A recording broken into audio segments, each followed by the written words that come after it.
السلام علیکم ویورز، اسلام کی روشنی پھیلنے سے پہلے خانہ کعبہ کے اندر بہت سے بت رکھے ہوئے تھے جن کو انسان پوجتے تھے۔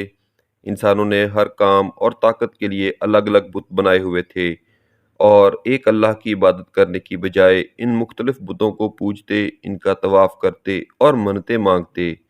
انہی بتوں میں سے دو بت ایسے تھے جن کو انسانوں نے نہیں بنایا تھا، بلکہ یہ اللہ کا عذاب نازل ہونے کی وجہ سے بت بنے تھے۔ یہ بت اصاف اور نائلہ نامی بدبخت انسانوں کے تھے جن کو اللہ تعالیٰ نے عبرت کا نشان بنا دیا۔ اصاف بن یالا اور نائلہ بنت زید قبیلہ بنی جرہم سے تعلق رکھتے تھے۔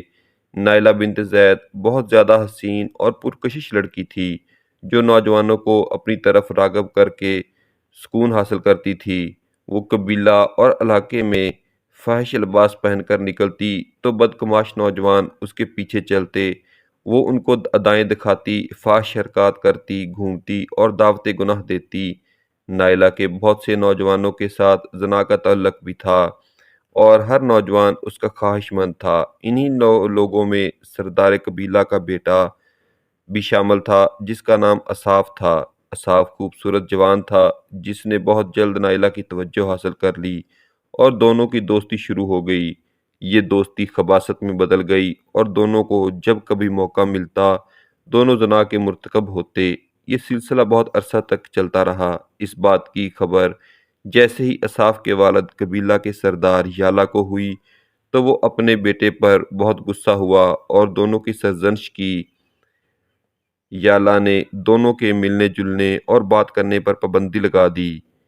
ایک دفعہ حج کا وقت آیا تو قبیلہ جرہم کا ایک قافلہ بھی حج کرنے کے لیے نکلا۔ یہ دونوں بدبخت بھی حج کے بہانے قافلے کے ساتھ ہو لیے۔ قبیلے کے افراد بھی خوش ہوئے کہ شاید اللہ نے دونوں کو ہدایت دے دی ہے، لیکن ان دونوں کا مقصد گھر والوں سے دور کھل کر عشق معاشقہ کرنے کا تھا، جس کا سلسلہ دوبارہ قافلے کے سفر کے دوران شروع کر دیا۔ قافلہ مکہ پہنچا تو ہر کوئی حج کی عبادات میں مشغول ہو گیا۔ ایک دن خانہ کعبہ میں لوگ نہ ہونے کے برابر تھے اور یہ دونوں طواف کرنے جا پہنچے۔ شیطان دونوں کے دلوں میں وسوسہ ڈالنا شروع کر دیا۔ دونوں نے اشاروں کنایوں میں بات کی اور خانہ کعبہ میں داخل ہو کر زنا شروع کر دیا۔ اسی مذموم اور گھٹیا ترین عمل سے زمین و آسمان کانپ اٹھے اور اللہ کا عذاب آن پہنچا۔ اللہ تعالیٰ نے دونوں کو اسی حالت میں پتھر کا بنا دیا۔ کچھ دیر بعد لوگ جب خانہ کعبہ آئے اور بیت اللہ کا دروازہ کھولا تو دو انسانوں کو برہنہ حالت میں پتھر کے بت بنے پایا۔ لوگوں کو اندازہ ہو گیا کہ یہ مردود یہاں بدفعلی کی نیت سے آئے تھے اور عذاب الہی آن پہنچا۔ لوگوں نے دونوں کو اٹھا کر خانہ کعبہ سے باہر گاڑ دیا تاکہ لوگ ان کو دیکھ کر عبرت حاصل کریں۔ کچھ دنوں بعد مکہ کے لوگوں نے اصاف کے بت کو کوہ صفا اور نائلہ کے بت کو کوہ مروہ پر گاڑ دیا۔ مکہ کے لوگوں نے لازم قرار کر دیا کہ صفا اور مروہ کے طواف کے دوران حاجی ان دونوں بتوں کو جوتے مارا کریں گے۔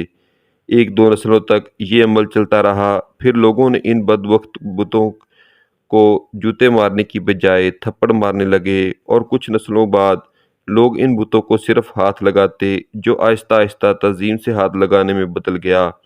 ایک وقت ایسا آیا کہ جاہل عربوں نے اصاف و نائلہ کے بتوں کی پیار کی کہانیاں سنانا شروع کر دیں اور دونوں کو پیار کی علامت سمجھا جانے لگا، اور آخرکار یہ دونوں محبت کی دیوی اور دیوتا قرار پائے۔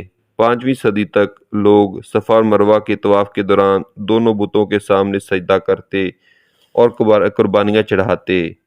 عمرو بن لہی زمانہ جاہلیت کا ایک ایسا شخص تھا جس نے مکہ میں بت پرستی اور بتوں کو لانے کا کام شروع کیا۔ اس نے تمام بڑے بت خانہ کعبہ کے اندر رکھوائے۔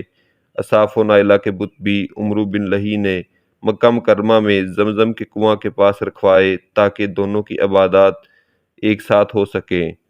8 ہجری میں فتح مکہ کے موقع پر جب باقی بتوں کو توڑا گیا تو ان بدکار لوگوں کے بتوں کو بھی مسمار کر دیا، ان کی کہانیاں رہتی دنیا تک انسانوں کے لیے عبرت کا نشان ہیں۔ ویورز، اگر آپ کو یہ ویڈیو اچھی لگی ہو تو لائک اور کمنٹ ضرور کریں اور ہمارے چینل کو سبسکرائب